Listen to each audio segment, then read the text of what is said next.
इस कंटेनर से 4 लीटर दूध निकाला गया और उसकी जगह पानी मिला दिया गया। तो देखिए दूध कितना है, तो दूध हमारा है 40 लीटर, तो एक्स हम मान लेते हैं, एक्स बराबर कितना हो जाएगा 40 लीटर, जितना है टोटल क्वांटिटी वो मान लेते हैं एक्स है, और निकाला जा रहा है कितना 4 लीटर, तो ये हमारा हो जाएगा वाई कितना है 4 लीटर, इसको लीटर में लिख लेते हैं।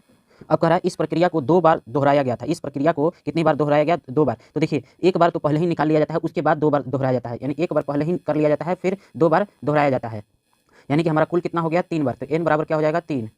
अब कह रहा है कंटेनर में अब कितना दूध है, तो देखिए इसके लिए जो बचा हुआ रहता है हम प्रोसेस को 2 बार कर सकते हैं, 3 बार कर सकते हैं। तो हमें जब भी बचा हुआ निकालना होता है तो हमारा जो फार्मूला होता है x इंटू 1 माइनस वाई बटे एक्स पावर में n। तो यहाँ पर x क्या है, जो पहले टोटल था वो है x, और जितना निकाला जा रहा है वो है हमारा y, और n क्या है, उस प्रोसेस को कितनी बार किया गया हमारा क्या है n। तो यहाँ पर सारे का जो है वैल्यू रख देना है और हमारा आंसर आ जाएगा। तो x हमारा कितना है 40, 1 माइनस वाई 4 और x कितना है फिर नीचे में 40, और इस प्रोसेस को कितनी बार किया गया 3 बार। तो यहाँ से हम इसको सॉल्व कर लेंगे तो 29.16 लीटर हमारा आंसर आ जाएगा। तो देखिए इस क्वेश्चन में कह रहा है एक बर्तन तरल पदार्थ से भरा हुआ है जिसके 3 भाग पानी और 5 भाग सिरप है। तो देखिए पानी और सिरप, इसका रेशियो कितना दिया गया है 3 और 5, 3 भाग पानी है और 5 भाग सिरप है। ये कब है, पहले। मिश्रण का कितना भाग निकालकर उसे पानी से भरना चाहिए कि मिश्रण में आधा पानी और आधा सिरप हो सके। तो देखिए हम कितना भी भाग मिश्रण निकाल लें, हमारा रेशियो क्या रहेगा वही रहेगा। तो हम जो निकालने के बाद, मिश्रण निकालने के बाद केवल हम निकाल रहे हैं, अभी कुछ मिला नहीं रहे हैं, तो हमारा रेशियो भी कितना उतना ही रहेगा, यानी 3:5 में ही रहेगा। और पानी मिलाने के बाद पानी को डालने के बाद जो हमारा रेशियो आ रहा है ये आधा पानी और आधा सिरप, यानी कि बराबर बराबर है, तो अनुपात कितना होगा 1:1 में होगा। तो देखिए हम जो है केवल पानी ही मिला रहे हैं, क्योंकि जब हम पहले जितना था उसमें से हम जितना भी निकाल रहे हैं तो दोनों मिक्सचर निकाल रहे हैं, यानी कि पहले जो है हमारा उतना ही था, तो हमारा सिरप में कोई भी बदलाव नहीं आएगा। यहाँ पर निकालने के बाद, यहाँ पर देखिएगा निकालने के बाद जितना सिरप था वो बाद में भी रहेगा, जब हम पानी मिलाते हैं तब पर भी रहेगा, यानी कि हमें इन दोनों को बराबर करना पड़ेगा हमारा, क्योंकि सिरप जो है पहले और बाद दोनों में बराबर था। तो यहाँ पर हम इसमें 5 से गुना कर देंगे और इसमें भी 5 से गुना कर देंगे। तो यहाँ पर हमारा टोटल कितना आ गया 5 और 3 8। पहले हमारा कितना था 8 था, अब हमारा कितना हो गया, ये हमारा 5 और ये हमारा 5, कितना हो गया 10। यहाँ से देखिए पानी हम कितना मिलाए हैं उतना ही हम निकाले होंगे। तो देखिए यहाँ से हम पानी कितना मिलाए हैं, तो 3 से हमारा 5 बन रहा है, तो हमारा 2 मिला रहे हैं प्लस 2 मिला रहे हैं। तो देखिए यहाँ पर जो है 2 लीटर पानी, मतलब मान लीजिए कि 2 यूनिट पानी को बढ़ाया गया था, तभी हमारा ये मिश्रण बढ़ा। अब देखिए मिश्रण में कितना बदलाव हुआ है, तो प्रारंभ में 8 था, अब बना है 10, तो इसमें भी मिश्रण में भी 2 यूनिट का बदलाव आ रहा है। तो हमारा पानी कितना निकाला, जो मिश्रण है ये कितना निकाला गया है, तो देखिए पानी कितना यूनिट बढ़ रहा है 2 यूनिट, और मिक्सचर कितना यूनिट बढ़ रहा है 2 यूनिट, मिक्सचर भी बढ़ रहा है। तो पहले था हमारा 8, अब बढ़ रहा है 2 यूनिट बढ़ गया, तो हमारा कितना आंसर आ गया 2/10, यानी कि 1/5 हमारा हो जाएगा, हमारा मिश्रण निकाला गया। तो यहाँ से आंसर कितना हो जाएगा 1/5। देखिए इस क्वेश्चन में कह रहा है 126 रुपये प्रति किलोग्राम, 135 रुपये प्रति किलोग्राम की कीमत की चाय को एक तीसरे प्रकार के चाय के साथ 1:1:2 के अनुपात में मिलाई जाती है। तो हम यहाँ पर मान लेते हैं 3 चाय है, ए बी और सी, तीनों चाय, पहले वाले चाय की जो कीमत है ये हमारा कितना है 126, और दूसरे चाय की कीमत है 135, और तीसरे चाय की कीमत हमें नहीं मालूम है, तो इसको हम मान लेते हैं x के अनुपात में मिलाई जाती है। यदि मिश्रण का मूल्य 135 रुपये प्रति किलोग्राम है, यानी इन तीनों को जब मिलाया जाता है तो हमारा एक जो है चौथा बनता है, यानी कि इसको मान लेते हैं d, और इसका मूल्य हमारा कितना है, तो इसका मूल्य है 153। अब कह रहा था कि 1:1:2 के अनुपात में मिलाया जाता है, यानी 1 अनुपात इसका a का और 1 अनुपात b का, और इसका c का जो है 2 अनुपात में मिलाया जाता है, तो हमारा d बनता है। तो d बनेगा कितना अनुपात में, तो 2 तीनों को ऐड कर देंगे, 2 1 3 और 1 4, तो d कितने अनुपात में बनेगा 4 अनुपात में। तो यहाँ कह रहा था तो तीसरी किस्म की कितने रुपए प्रति किलोग्राम है, यानी कि x हम जो माने हैं यही हमें तीसरे किस्म का प्राइस है, मूल्य है, तो हमें x ही निकालना है। तो देखिए यहाँ से हम क्या करेंगे कि a का एक ही यूनिट यूज हो रहा है, मतलब मिलाया जा रहा है, तो 126 गुने 1 कर देंगे, प्लस b का भी एक ही यूनिट मिलाया जा रहा है, तो 135 गुने 1 कर देंगे, और प्लस c का 2 यूनिट मिलाया जा रहा है, c का प्राइस कितना है x, यानी कि 2x, और बराबर कितना हो जाएगा d, 4 यूनिट टोटल हो जाता है, यानी कि 153 गुने 4। यहाँ से इसको सॉल्व कर लेंगे तो x कितना आ जाएगा, तो हमारा x आ जाएगा 175.5 आंसर।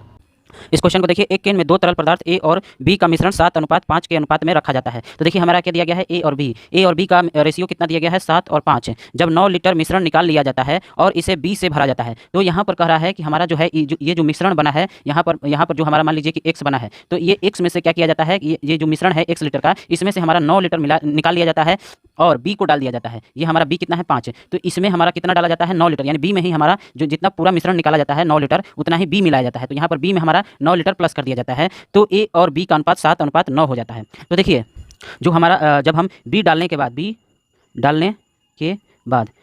बाद हमारा जो रेशियो बनता है वो कितना बनता है 7 और 9 के ही रेशियो में बनता है। तो देखिए एक बात समझिएगा कि जो पहले हमारा रेशियो था A और B का, जो पहले हमारा रेशियो था वो कितना था 7:5। ये कब था, 7 अनुपात सबसे पहले था हमारा 7:5 के रेशियो में, लेकिन जब हम 9 लीटर माइनस 9 लीटर जो है मिश्रण को निकाल लेते हैं, तब पर भी हमारा रेशियो 7:5 में ही रहेगा, क्योंकि हम मिश्रण को निकाल रहे हैं, हम किसी एक को नहीं निकाल रहे हैं, इसलिए हमारा रेशियो जो है वो समान यानी कि सेम ही रहेगा। लेकिन जब हम बी को 9 लीटर डाल रहे हैं, यानी कि बी मिला रहे हैं 9 लीटर, यानी कि यहाँ पर बी प्लस कर रहे हैं 9 लीटर, जब हम बी में 9 लीटर मिला रहे हैं तो हमारा रेशियो कितना बन रहा है, 7:9 में बन रहा है। तो यहाँ पर हमारा कितना रेशियो बन रहा है, 7:9 में बन रहा है। तो देखिए चेंज हम किस में किए हैं, केवल और केवल बी में। ए हमारा क्या है, सेम ही रहा, क्योंकि जितना पहले जब हम 9 लीटर के निकालने के पहले हमारा जो मिक्सचर था उतना ही अभी भी है, क्योंकि ए में कोई बदलाव नहीं करें, बदलाव हम केवल और केवल बी में कर रहे हैं। ये रेशियो की बात हो रही है, तो बदलाव बी में कर रहे हैं। तो पहले बी 5 था, अब 9 हो गया, यानी कि 4 बढ़ा। 4 बढ़ाने के लिए हम बी कितना मिलाए थे, तो हम मिलाए थे 9 लीटर। 9 लीटर निकाले थे तो उतना ही मिलाए थे बी, तो 4 बराबर हमारा कितना आ गया, 9 लीटर। 4 यूनिट का वैल्यू कितना आ गया, 9। तो 1 यूनिट का वैल्यू हमारा कितना आ जाएगा, 1 यूनिट। 1 यूनिट का वैल्यू कितना आ जाएगा, 9/4। जब हम 9 लीटर मिश्रण निकाले थे, जब हम मिश्रण केवल निकाले थे उस समय हमारा कितना रेशियो था, तो हमारा था रेशियो 12। तो 12 यूनिट का वैल्यू कितना आ जाएगा, 9/4 गुने 12, चरती आई 12, तो 9 27, ये हमारा आ गया 27। 12 यूनिट का वैल्यू, ये हमारा 12 यूनिट का वैल्यू कितना आ गया, 27। लेकिन ये 12 यूनिट कब था, जब हम 9 लीटर मिश्रण को निकाले थे तब। तो हमारा 27 लीटर है, 27 है जो जब हम 9 लीटर मिश्रण निकाले थे तब आया था। तो हम इसमें क्या करेंगे कि 9 ऐड कर देंगे, तो हमारा प्रारंभिक शुरुआत में कितना था ये पता चल जाएगा। तो 27 और 9 कितना होता है, 36। तो शुरुआत में टोटल था 36, टोटल कितना था मिश्रण, 36 लीटर। हमें पूछा किसका है, तो प्रारंभ में कैन में कितना लीटर तरल ए था, तो ए का रेशियो कितना है, 7 है। तो 36 का हम 7/12 कर देंगे, क्योंकि जो टोटल है 7 और 5 12 है। रेशियो हमारा किसका निकालना है, ए का। तो ए का जो रेशियो है 7 और बटा टोटल, तो यहाँ से हमारा कितना आ जाएगा, 21 लीटर, 21 लीटर, 21 लीटर। तो इसका आंसर क्या हो जाएगा, 21। देखिए यहाँ पर कह रहा था कि 2 बर्तन ए और बी में क्रमशः 5:2, यानी कि ए में हमारा 5:2 के रेशियो में है और 7:6 के अनुपात में स्प्रिट और पानी है। जो हमारा स्प्रिट और पानी का रेशियो हमारा दिया गया है, ए में हमारा 5:2 का और बी में है हमारा 7:6 का। उस अनुपात को ज्ञात कीजिए जिसमें इन्हें मिलाने पर बर्तन सी में 8:5 के अनुपात में स्प्रिट और पानी का प्राप्त हो। तो हमारा जो बर्तन सी है इसमें ए और बी का कितना रेशियो मिलाया जाए, ताकि जो हमारा बर्तन सी में है जो स्प्रिट और पानी का रेशियो कितना हो जाए, 8:5 का। तो हम मान लेते हैं कि जो हमारा मिलाया जाता है ए और बी, इसका रेशियो हम मान लेते हैं ए और बी जो मिलाया जा रहा है ये हमारा x है और बी हमारा y मिलाया जा रहा है। तो देखिए ए हमारा कितना मिलाया गया, x है, और बी हमारा कितना मिलाया गया, y मिलाया गया। तो देखिए हम क्या करेंगे कि जो रेशियो है जो स्प्लिट का रेशियो है वो बराबर करेंगे, दोनों को ऐड करके स्प्लिट का रेशियो बराबर करेंगे। तो देखिए यहाँ पर ऊपर में स्प्लिट का रेशियो और नीचे में जो है वाटर यानी कि पानी का रेशियो निकालेंगे। तो देखिए स्प्लिट जो है ए से कितना मिलाया जाता है, ए से हमारा स्प्लिट कितना मिला है, टोटल कितना मिला है, x है। तो x में स्प्लिट कितना होगा, तो x का स्प्लिट का रेशियो कितना है, 5 है। तो x का 5 और नीचे हो जाता है टोटल, तो इतना हम ए में से स्प्लिट मिला है। अब बी में से स्प्लिट कितना मिला रहे हैं, तो बी में से हम बी में टोटल कितना है, y, तो y का हम 7वां भाग मिला रहे हैं, y गुने 7/13, ये हमारा बी में से मिला है। बी में से जो स्प्लिट मिला रहे हैं वो हमारा है y गुने 7/13, और ए में से जो स्प्लिट मिला रहे हैं वो हमारा है x गुने 5/7। तो इन दोनों को जोड़ देंगे, ऊपर में लिख देंगे। तो यहाँ पर हमारा ऊपर में हो गया स्प्लिट। अब हमारा नीचे में क्या हो जाएगा, कितना हम वाटर मिला रहे हैं, तो हमारा टोटल वाटर कितना है, ए में x है, x वाटर पूरा मिक्सचर ए का कितना मिला रहे हैं, x है। अब x में वाटर कितना है, तो वाटर है हमारा x का 2/7, ये हमारा ए में से जितना वाटर मिला है वो हो गया, और बी में से कितना वाटर मिला है, तो y का वाटर का जो रेशियो है 6 है, y गुने 6/13। तो ये हमारा हो गया बी में से कितना हम वाटर मिला रहे हैं। तो इन दोनों को जोड़कर इन दोनों को ये हमारा हो गया, ये दोनों क्या हो गया, वाटर, और ऊपर में क्या हो गया, स्प्लिट। इन दोनों को का रेशियो हम जब निकालेंगे तो हमारा फाइनल रेशियो कितना आएगा, 8 और 5 में। जब हम इसको क्रॉस मल्टीप्लाई यानी कि गुना करके भाग करके सॉल्व कर देंगे तो हमारा x/y कितना आ जाएगा, 7:9, यानी 7:9 के रेशियो में ए और बी को मिलाने पर हमारा जो है सी निकल जाता है। देखिए इस क्वेश्चन में करा शराब से भरे एक कस्क से 8 लीटर शराब निकाला जाता है। देखिए ये हमारा एक कस्क है, ये मान लीजिए कि ये हमारा एक कस्क है, इसमें शराब भरा हुआ है और इसमें से हमारा कितना शराब निकाला जाता है, 8 लीटर, और उसे पानी से भर दिया जाता है। जो हम यहाँ से 8 लीटर निकाल रहे हैं, ये 8 लीटर क्या निकाल रहे हैं, शराब निकाल रहे हैं। ये हम 8 लीटर शराब निकाल रहे हैं, तो दूसरी तरफ से हमारा 8 लीटर प्लस 8 लीटर ये हमारा क्या भर दे रहे हैं, पानी। सही है।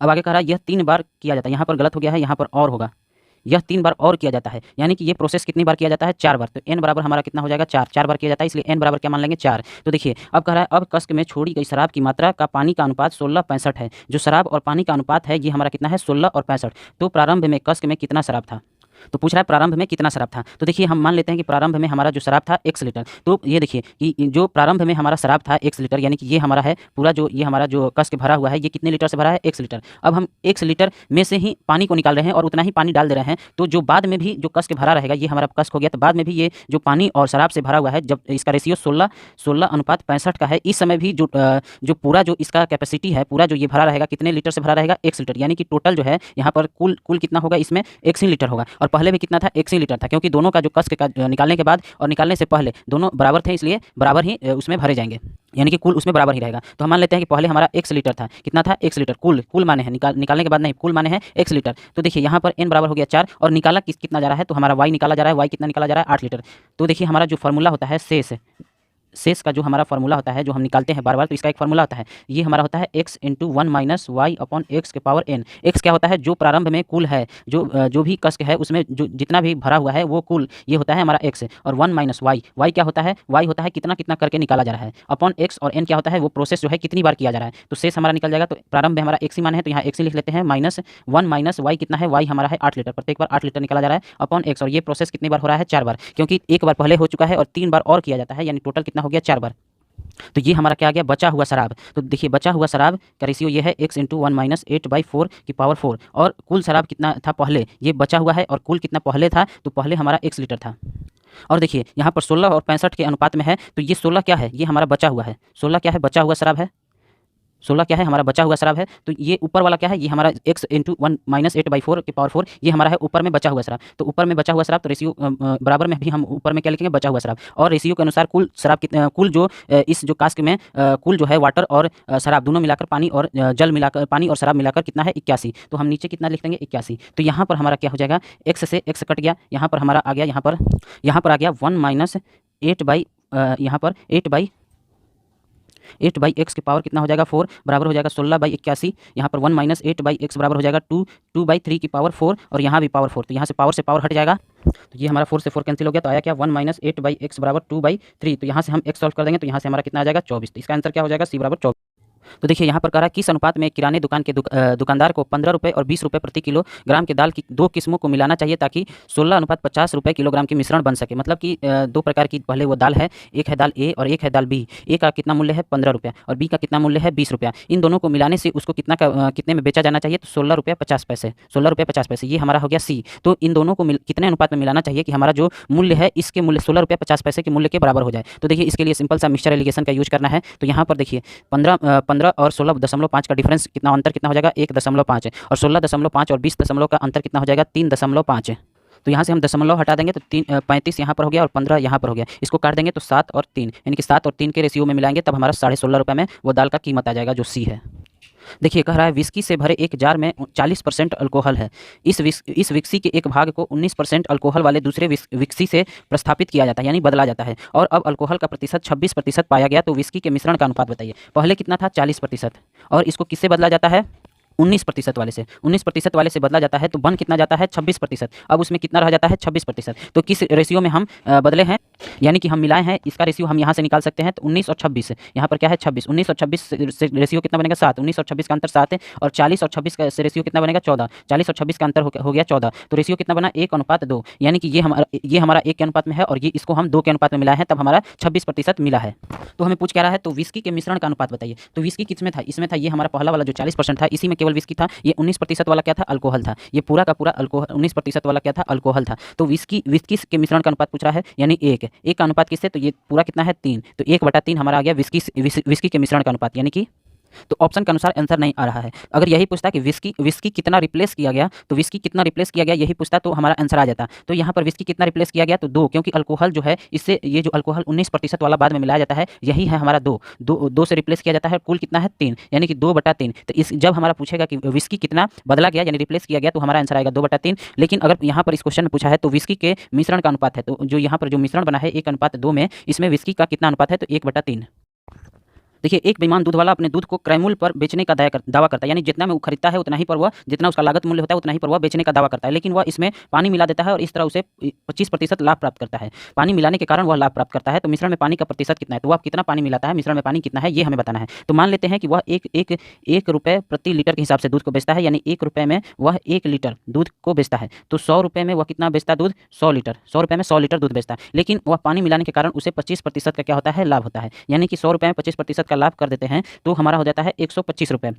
₹125 होता, लेकिन वह ₹125 में कितना दूध बेचता? अगर सही तरीके से बेचता तो वो कितना दूध बेचता? 125 लीटर ही बेचता। वह ₹125 में 125 लीटर ही दूध बेचता है, लेकिन वह बेच कितना रहा है? 100 लीटर ही बेच रहा है। बाकी का वो 25 लीटर क्या कर दे रहा है? पानी मिला दे रहा है। तब हम उसको जो है 25% का लाभ हो रहा है। तो यहाँ पर लाभ कितना हो रहा है?